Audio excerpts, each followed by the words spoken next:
A fast hour around the world of sports and how I see it. And we start with the NBA playoffs. The Warriors eked out a win yesterday against the Grizzlies and did it largely without Draymond Green, who was ejected in the first quarter after this hard foul on Brandon Clark. Draymond spoke about it after the game.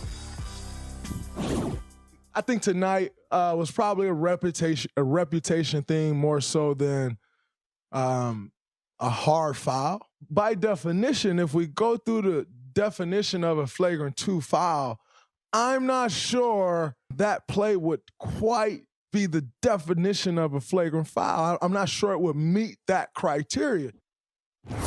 Former NBA and current TV sharpshooter Tim Legler with me now. Legs, when Jay, Will, and I told you this morning on the radio, KJM in the morning, 6 to 10 a.m. Eastern on ESPN Radio, check it out, that Draymond Green's ejection was justified, you told us you thought you walked into a pastry shop. Why? Because I was around a bunch of cream puffs.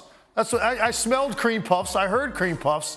I couldn't believe my ears, honestly, because when I look at this, the first thing that I say to myself is there a single player on the Memphis Grizzlies or a coach on that staff that would not have been perfectly willing to accept a flagrant one? Of course. Because here's the thing, Max, the fact that no one even knew Draymond Green made contact with his face on the original rakedown, that's all you need to know right there. No one really even saw it in real time. They didn't see that till they checked the monitor. They went to the monitor to look at the jersey grab. Now, that was the part of it I agree with. That has to be a flagrant one because that's a dangerous play. The combination of the two, though, is what they added up, and somehow that adds up to 2. No, I don't, because the play on the ball was a rake down on the basketball. It wasn't a wind-up. He hit him on the arm, hit a little bit of ball, and caught a little bit of his face. And he tried to catch him on the jersey grab. No. When they went to look in the monitor, what they saw was the swipe down on the face first. Now, you could say, well, that was unintentional. But what it does once he grabs the jersey when he's up in the air and yanks down is say, nah, maybe it wasn't intentional. And Draymond catching him is, I know I messed up. And it was too late. Biggest problem I have is this. That's not the way they really explained it. They made it seem like the biggest reason was the wind up in their exact words, right? Because that's part of the language in a flagrant one. Did you see a wind up? I saw a guy slide over with a guy driving right at him, and his hand went from basically a vertical position, and he raked down on the ball, which is what every defender does around the rim. It was more like, hey, I'm raking down on the ball. If your face happens to be there, that's not my problem. To me, wind up. And then the other one comes down and yanks him down, Legs. To me, a wind up is more a guy is ahead of you on a break, and your arm comes from this position back, and you swing and you make contact in the head area. He just slid over and swiped down at the ball and caught a little bit of his face. To me, they know they got away with one. Memphis knows they benefited from that call. You may have played in the NBA for a number of years, but I've played NBA video games. I just want you to know, so I have some standing in this conversation. Jordan Poole is on fire. Why is he so important to the Warriors' title run, especially with games like yesterday? Steph and Klay don't have their best games, and yet they win. What is Jordan Poole doing? Well, listen, historically, Steph Curry, when he gets into the postseason, right? I mean, this is a guy, he's 6'4", he's 195, 200 pounds. The physicality of playoff defenses. Sometimes, Steph can be worn down a little bit. So he might have an inefficient night. Klay Thompson, he's still not 100%. He's not exactly where he needs to be because he missed almost 3 years. So now you've got a third weapon that is capable of playing at this level offensively.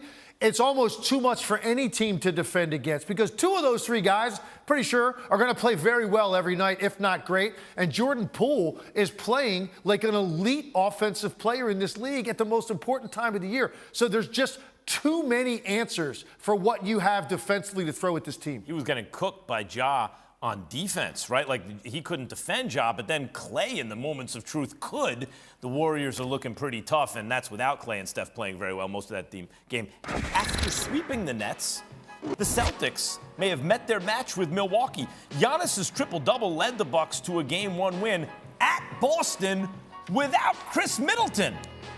Giannis didn't even really have a representative game by his standards, Legs, and yet he had a triple-double in the win. And for the Celtics to win Game 2, do they have to be better at defending Giannis or the shooters? I think they have to continue the same game plan against Giannis. Because, look, Truth of the matter is he was 9 for 25. This is scary for Boston. That's the worst offensive game Giannis is going to have in this series. I can almost predict that. He missed 16 shots. He missed 5 free throws. He had 5 turnovers. That's as bad as Giannis can play offensively, and he still was by far the most dominant player on the court. So to me, you still have to maintain that defense against him. And look, part of this is if Grayson Allen, Pat Connaughton, Bobby Portis, Drew Holiday, and eventually Brook Lopez, if they're going to make shots at that rate the way they did in the first half, you aren't beating this team anyway. Their bigger adjustment has to come on the other end. 53 pointers to 39, I think, twos.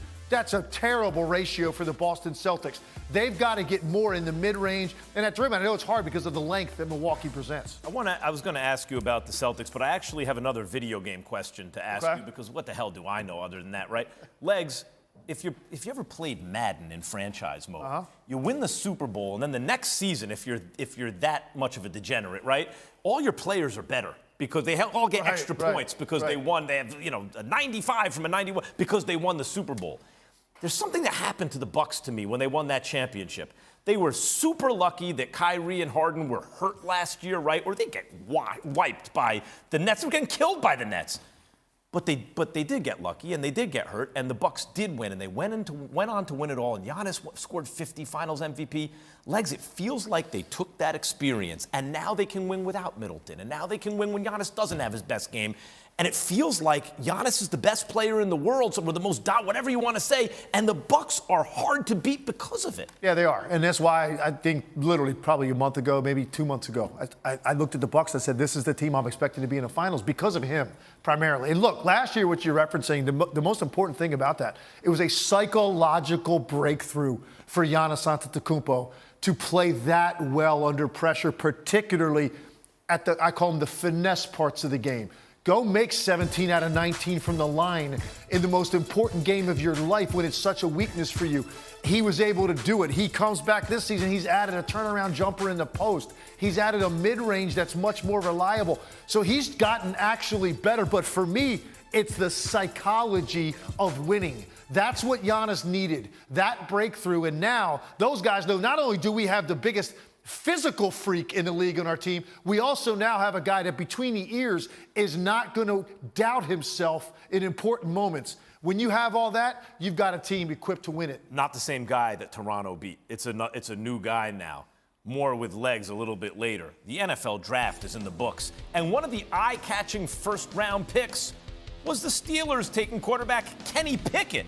Not Malik Willis, not anyone else, 20th overall. Pittsburgh brought in Mitch Trubisky this offseason, but could Pickett win the starting job as a rookie?